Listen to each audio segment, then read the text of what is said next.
আজকে 18 দিন বয়স।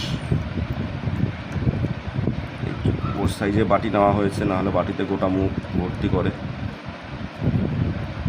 সবাইকে ছোটো ছোটো বাটিতে চেটে খাওয়ানো শেখানো হচ্ছে আজকে থেকে। দেখলাম যে হ্যাঁ পারছে, শিখছে, তো একটু সময় লাগবে, তো পারবে। ছোট্ট এখন দাঁড়াতে পারে না ঠিক মতো, কিন্তু পারবে। পনির আছে আর রাইস আছে, পেস্ট করা আছে, পুরো মিক্সিতে দিয়ে পেস্ট করা আছে। পাশের এটা আবার চেঁচাচ্ছে, বলছে না আমাকে দাও। চিকেন ভাত খেয়েছি, ওকেও চিকেন ভাত দিতে হবে। অতটুকু বাচ্চা কী করে চিকেন ভাত খাবে? এখন একটু দাঁড়াও, তারপরে খাবে।